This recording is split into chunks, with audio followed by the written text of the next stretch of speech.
Bismillahirrahmanirrahim. Assalamualaikum warahmatullahi wabarakatuh. Bismillah walhamdulillah wassalatu wassalamu ala rasulillah wa ala alihi wa sahbihi wa man wala amma ba'du. Kita akan melanjutkan tafsir tematik kita. Pada kesempatan kali ini kita akan membahas tentang Nabi yang terakhir, yaitu bahwasanya Nabi Muhammad SAW adalah Nabi yang terakhir dalam surah Al-Ahzab ayat 40 yang berbunyi, "Ma kana Muhammadun aba ahadin min rijalikum walakin Rasulullah wa khataman nabiyyin wa kana Allahu bikulli syai'in alima." Bahwasanya Nabi Muhammad adalah Nabi yang terakhir ini sudah menjadi ijma' di kalangan umat Islam, sehingga apabila ada orang yang mengaku Nabi setelah Nabi Muhammad SAW, kita pastikan itu adalah sebuah kedustaan yang sangat besar. Karena berdasarkan risalah yang kita terima, bahwasanya Nabi Muhammad adalah pelanjut estafet daripada risalah-risalah sebelum beliau, dari nabi-nabi sebelum beliau, dari Nabi Ibrahim, dari nabi-nabi sebelum beliau, dan beliau adalah Nabi yang terakhir. Artinya tidak ada Nabi setelah Nabi Muhammad Sallallahu alaihi wasallam, dan ini jelas teksnya dalam Al-Quran tadi yang kita baca, bahwasanya walakin Rasulullah wa khataman nabiyyin, dan beliau adalah Rasulullah dan Nabi yang terakhir. Jadi karena beliau adalah Nabi yang terakhir, sehingga kemudian risalah yang beliau bawa haruslah risalah yang kemudian bisa dipakai untuk segala zaman dan segala kondisi, di setiap tempat dan di setiap zaman. Makanya risalah Islam ini adalah risalah yang umum, yang dibuat untuk seluruh manusia. Wa ma arsalnaka illa rahmatan lil alamin, bahwasanya risalah Islam ini adalah umum, ammah, bersifat ammah untuk seluruh umat manusia hingga akhir zaman. Sehingga walaupun tidak ada Nabi setelah Nabi Muhammad SAW, Al-Quran ini akan terus bisa digunakan sebagai petunjuk. Kita akan baca penafsiran daripada hal ini di kitab Tafsir Al-Wadih karangan Syekh Muhammad Mahmud Hijazi. Wa ma kana Muhammadun aba ahadin min rijalikum, bukanlah Muhammad itu adalah ayah dari salah satu dari kalian, walakin Rasulullah wa khataman nabiyyin, tetapi beliau adalah seorang rasul dan nabi yang terakhir, wa kana Allah bikulli syai'in alima, dan ada Allah itu bikulli syai'in, dengan setiap sesuatu, alima, ialah maha mengetahui. Ayuhan nas, wahai sekalian manusia, laisa Muhammadun, tidaklah Muhammad itu aba ahadin min rijalikum, adalah ayah dari salah seorang dari kalian. Yang dimaksud di sini adalah seorang budak yang bernama Zaid bin Harithah bin Shurhabil. Ya, beliau adalah awalnya beliau adalah budak daripada Sayyidah Khadijah, kemudian diberikan kepada Nabi, kemudian dimerdekakan Nabi dan diangkat menjadi anak. Sehingga sebagian orang Arab pada waktu itu menamakan Zaid ini dengan Zaid bin Muhammad. Sehingga melihat fenomena itu, akhirnya turunlah Al-Quran, tidak boleh kemudian seseorang itu dinisbahkan kepada ayah angkatnya, sehingga turun firman Allah Subhanahu wa taala, ud'uhum liabaihim, panggillah mereka itu dengan nama-nama ayah mereka yang asli. Faqila, maka kemudian disebutkan Zaid bin Harithah, karena Zaid ini putra dari Harithah. Nah, Zaid bin Harithah ini kemudian dinikahkan oleh Nabi kepada sepupunya yang bernama Zainab. Singkat cerita, terjadi ketidakharmonisan di antara keduanya, dikarenakan Zaid ini adalah bekas budak, sedangkan Zainab ini adalah seorang yang mulia dari bangsa Quraisy. Sehingga ketika awal dinikahkan, karena memang ini adalah diperintah oleh Nabi ataupun Nabi yang memerintahkan, sehingga Zainab ini menerima pernikahan itu dengan sedikit terpaksa.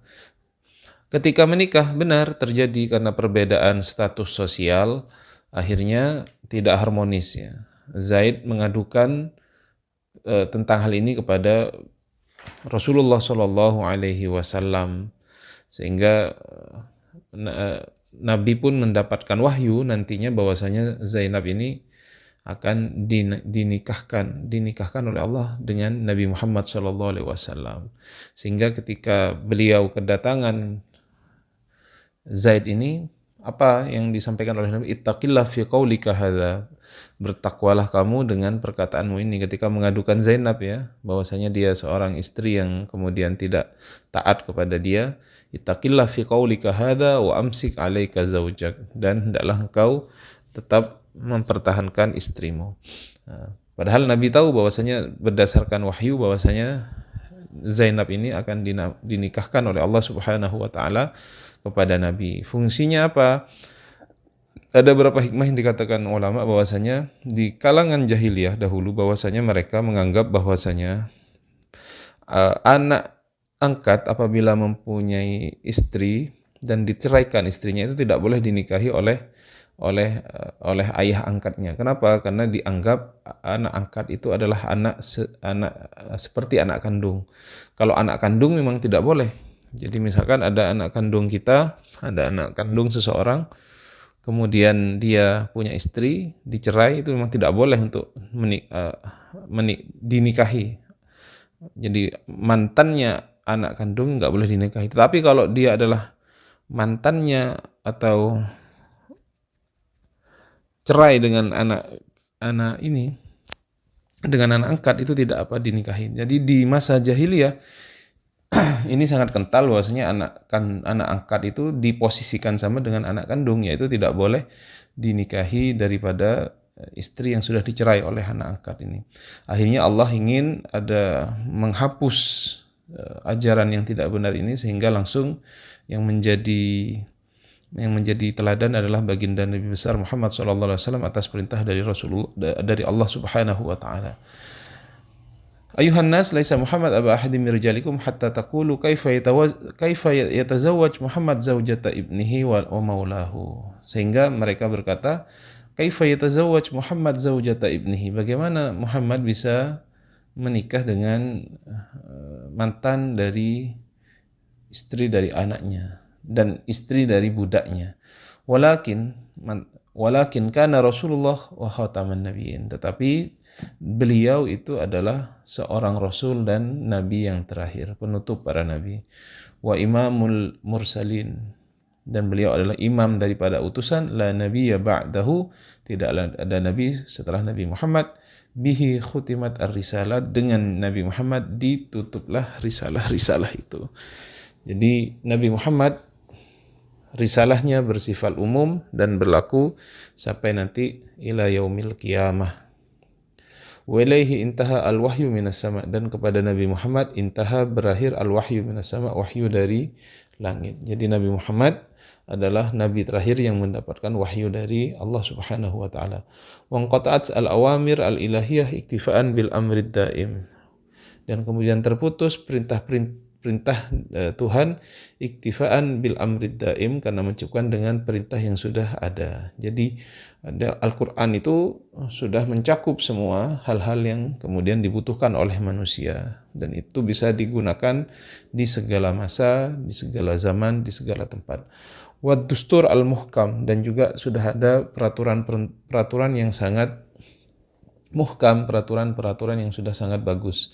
Alladzi unzila min ladun hakimin khabir, yang diturunkan dari Allah yang maha hakim, yang maha khabir, ala Nabi Muhammadin sallallahu alaihi wasallam, atas Nabi Muhammad sallallahu alaihi wasallam. Jadi Islam itu adalah ad-dustur al-muhkam, dustur yang sudah sangat bagus, yang tidak ada celah di dalamnya, sehingga bisa digunakan untuk segala zaman, sejak zaman Nabi Muhammad hingga akhir hari kiamat. Karena nabi-nabi sebelum Nabi Muhammad SAW memang diutus oleh Allah Subhanahu wa taala untuk bangsa tertentu pada zaman tertentu.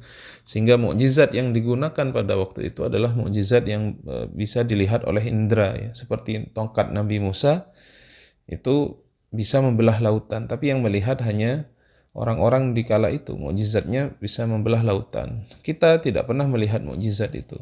Nabi Isa menghidupkan orang mati, tapi hanya diketahui oleh bangsa atau kaum yang hidup semasa dengan Nabi Isa. Begitupun juga dengan nabi-nabi yang lain. Sedangkan mukjizat terbesar Nabi Muhammad SAW, yaitu Al-Quran, itu sampai sekarang bisa kita rasakan. Bahwasanya sampai sekarang Al-Quran itu adalah mukjizat yang kemudian menantang umat manusia dari sejak diturunkannya sampai sekarang untuk mendatangkan seperti Al-Quran, dan sampai sekarang tidak ada siapapun yang bisa mendatangkan seumpama Al-Quran.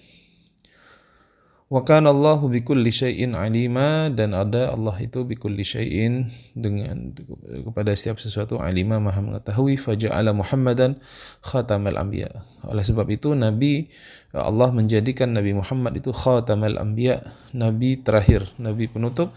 Wa risalatahu amatan syamilatan kamilatan, menjadikan risalahnya Nabi Muhammad itu amah, bersifat umum, syamilah, mencakupi segala hal, kamilah, dan sempurna. Fihal khair ila yaumil qiyamah, di dalamnya terdapat kebaikan sampai hari kiamat. Jadi alhamdulillah kita termasuk daripada umat baginda Nabi besar Muhammad sallallahu alaihi wasallam, dan insyaallah walaupun kita adalah umat yang terakhir diutus oleh Allah Subhanahu wa taala, kita akan masuk ke surga pertama kali bersama baginda Nabi besar Muhammad sallallahu alaihi wasallam. Amin, Allahumma amin. Demikian, mudah-mudahan bermanfaat. Wassalamualaikum warahmatullahi wabarakatuh.